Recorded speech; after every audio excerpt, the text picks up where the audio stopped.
Good morning class. बेटा आज हम पढ़ेंगे हिंदी साहित्य का इतिहास। ये है हिंदी साहित्य का इतिहास। हम इसको पढ़ेंगे, मतलब इसके जो क्वेश्चंस आपको आएंगे तो एक बार आप रीड करोगे तो इस मतलब बहुत बड़े बड़े क्वेश्चंस तो नहीं आते इससे, लेकिन फिर भी आते हैं। तो हमको कम से कम ये क्लियर होना चाहिए क्या है इसका, इसलिए मैं आपको ये चैप्टर आज करवा रही हूँ। इसकी रीडिंग मतलब थोड़ा एक्सप्लेन कर दूँगी मैं आपको क्या है कैसा है ये, तो आपको समझ में आ जाएगा। हिंदी साहित्य का इतिहास। काल विभाजन। काल विभाजन मतलब जो उसका टाइम पीरियड था उसको अलग अलग डिवाइड कैसे किया था, किस बेस पे किया था और उसका टाइम पीरियड क्या था।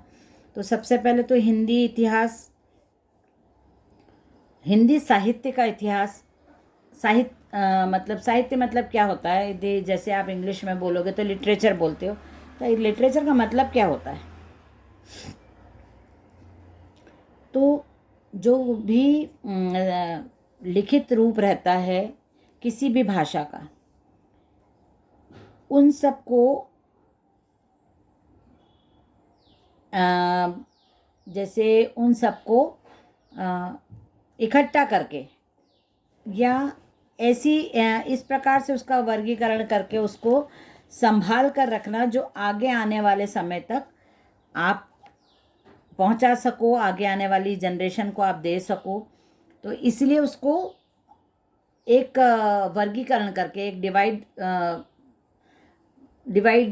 करके उसको अलग अलग पार्ट में और उसको अलग अलग समय पीरियड के हिसाब से यहाँ पे डिवीज़न बताया, इसलिए क्योंकि हर समय के में अलग अलग लिखा गया, अलग अलग भावनाओं से लिखा गया, अलग अलग वातावरण, अलग अलग देशकाल के हिसाब से लिखा गया।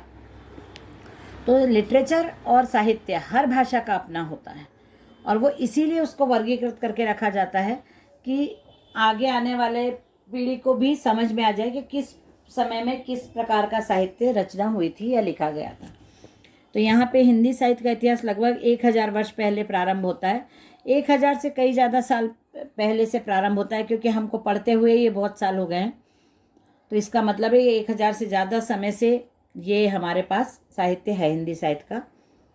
और काल विभाजन की दृष्टि से हिंदी साहित्य के इतिहास को 4 कालों में विभाजित किया है, ये अब हम पढ़ेंगे। 4 काल हैं।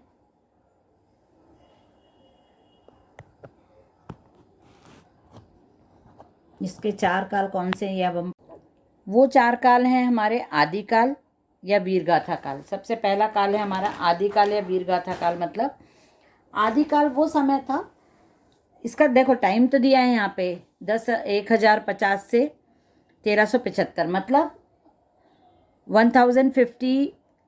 अभी सेंचुरी कौन सा चल रहा है, 2021 चल रहा है हमारा, और ये 1050 से लेके 1375, मतलब 1375, 1375 इस पीरियड में चला था ये आदि। जो इस पीरियड में जो साहित्य रचना हुई या जो भी लिखा गया उसको आदिकाल या वीरगाथा काल नाम इसलिए दिया क्योंकि इस समय में जो राजा महाराजा थे उनकी तारीफ, उनकी वीरता का वर्णन, उनके यहाँ उनके शौर्य का वर्णन, ये सब लिखा जाता था। चाहे वो कवि हों, वो उनके बहादुरी की कविता लिखते थे अपने राजा के, क्योंकि वो राजा के आश्रित कवि होते थे, राजा के दरबार के कवि होते थे। तो उनका काम ही था कि राजा की प्रशंसा करना, अपने राजा को बड़ा बताना, अपने राजा की वीरता की तारीफ करना। आपने पुरानी कहानियाँ भी सुनी होंगी, तो राजाओं के शौर्य के वर्णन की कहानी होती थी।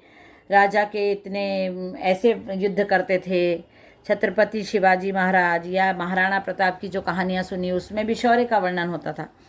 उसके बाद आया मध्यकाल। तो मध्यकाल को भक्ति काल भी कहा जाता था, तो क्योंकि इस समय में जो भी रचना हुई या जो भी लेख लिखे गए, जो भी कहानियाँ या जो भी हमने साहित्य पढ़ा, उसमें भक्ति की बातें होती थी, भक्ति के बारे में, भगवान की भक्ति के विषय में रचनाएं होती थी।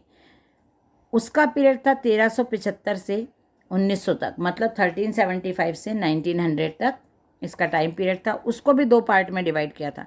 1375 से 1700 तक चला पूर्व मध्यकाल, और उत्तर मध्यकाल, मतलब उसके भक्ति काल को भी दो भाग में डिवाइड किया था, पूर्व मध्यकाल और उत्तर मध्यकाल। तो पूर्व मध्यकाल का समय था 1375 से 1700 तक, और 1700 से 1900 तक का समय था वो भक्ति काल और रीतिकाल बोल सकते हो आप, या पूर्व मध्यकाल उत्तर मध्यकाल भी बोल सकते हो। अब भक्ति काल को भी दो भागों में क्यों डिवाइड किया था वो हम आगे पढ़ेंगे। आदिकाल या वीर गाथा काल, इसमें मैंने बताया आपको वीरता का वर्णन और युद्ध का वर्णन, राजाओं के बहुत बढ़ा के ऐसा वर्णन करते थे। अब हम पढ़ेंगे इसके मध्यकाल को, पढ़ेंगे कि कैसे क्यों दो पार्ट में डिवाइड हुआ था ये मध्यकाल, ये है। अच्छा, आदिकाल के प्रमुख कवि और उनकी रचनाएं जैसे मुनि शालीभद्र, जिनधर्म सूरी, नरपति नाल, जगनेक, दलपति विजय, ये उस समय के कवि हुए थे। उसके बाद आता है मध्यकाल। तो मध्यकाल दो खंडों में विभक्त हुआ है, 1300 से 1700 तक का और 1700 से 1900 तक का। तो उसमें भी दो काल, मतलब इसलिए क्या था, ये भक्ति काल है, इसको स्वर्णिम काल कहा जाता है हिंदी साहित्य के लिए, क्योंकि इसमें इतनी ज़्यादा बहुत लंबे समय तक चला, एक तो ये है ना, और बहुत ज़्यादा साहित्य रचना हुई इस पीरियड में। तो इसको भी दो भागों में अलग अलग विभाजित किया था, निर्गुण धारा और सगुण धारा।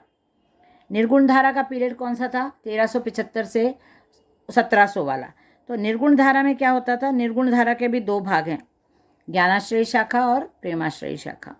निर्गुण भक्ति धारा के लोग जो थे, निर्गुण भक्ति धारा या निर्गुण धारा के अनुयायी जो लेखक कवि थे, उनका मानना था कि ईश्वर एक सत्ता है, ईश्वर एक शक्ति है। उसको ऐसे मंदिर वंदिर और पूजा वूजा, मूर्ति के रूप में पूजा, ये सब नहीं, सगुण रूप में नहीं देखते थे वो, निर्गुण रूप में मतलब एक शक्ति के रूप में मानते थे।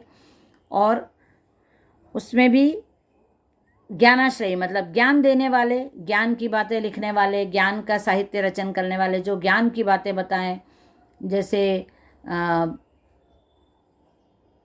बहुत कि ईश्वर क्या है, सत्ता है, और मानव को कैसे रहना चाहिए, मानव जीवन क्या है, और मानव को मोह नहीं करना चाहिए, जो मोह माया दुख क्रोध इनमें नहीं फंसना चाहिए, हमको मोक्ष प्राप्ति कैसे करना, ये सब चीज़ें लिखी गई, रचनाएं की गई ज्ञान के अनुसार।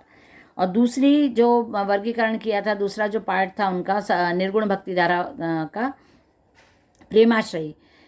प्रेमाश्रयी शाखा को मानने वाले जो लेखक कवि हुए, रचनाकार हुए, वो ऐसा मानते थे कि प्रेम से ही हम सब प्राप्त कर सकते हैं, प्रेम ही जीवन है, प्रेम से ही हमको रहना चाहिए, मानव को प्रेम करना चाहिए, हर मानव में भगवान का वास होता है, प्रकृति में भगवान का वास होता है। तो किसी भी चीज़ को दुष्टता से या दुर्व्यवहार करके नहीं, जैसे अहिंसा नहीं करना चाहिए, प्रेम से रहना चाहिए, प्रेम से हम सब कुछ प्राप्त कर सकते हैं। तो इस समय के जो कवि हुए थे निर्गुण भक्ति धारा के, तो ज्ञानाश्रयी शाखा के कवि हुए थे कबीर दास जी, है ना, रैदास, कबीर दास और गुरु नानक। ये ऐसे लिखते थे कि बिल्कुल जीवन के बारे में सच्चाई। और जो ज्ञानाश्रयी शाखा के बाद आती है प्रेमाश्रयी शाखा। तो प्रेमाश्रयी शाखा के जो कवि हैं वो कुतुबन, मंजन, जायसी, उस्मान, ये सब नाम है उनके। अब हमने निर्गुण भक्ति धारा पढ़ा। निर्गुण भक्ति धारा में ज्ञानाश्रयी और प्रेमाश्रयी दो शाखाएं होती हैं भक्ति काल के अंतर्गत। अब भक्ति काल में दूसरा है सगुण भक्ति धारा। सगुण भक्ति धारा के लोगों का मानना था कि ईश्वर हमारे जैसे ही हैं, ईश्वर में भावनाएं होती हैं, ईश्वर को मूर्ति रूप में पूजा जाता है। सगुण भक्ति धारा वाले वो अपने से रिलेट कर पाते हैं, भगवान को अपने जैसा ही समझते हैं। भगवान को भूख लगती है, भगवान को प्यास लगती है। आपने देखा होगा बहुत मंदिरों में, घरों में भगवान को सुबह नहलाया जाता है, वस्त्र बदले जाते हैं, उनके कपड़े नए पहनाए जाते हैं उनको डेली बदल के। और जैसे हम रहते हैं अपने जीवन में, वैसे ही भगवान का जीवन, उनको खाना खिलाना, उनको भोग लगाना, ये सब चीज़ें आप देखोगे तो आपको पता चलेगा कि ये सगुण भक्ति धारा के जो मानने वाले हैं उनका ऐसा मानना है कि भगवान को भी भूख लगती है, भगवान भी हमारे जैसे हैं, भगवान गुस्सा होते हैं, भगवान श्राप दे देते हैं, भगवान आशीर्वाद देते हैं, भगवान वरदान देते हैं, प्रकट होते हैं, हमारी मान्यताएं पूरी करते हैं। तो उसके अनुसार वो भगवान के साथ व्यवहार करते हैं, भगवान की पूजा पाठ करते हैं।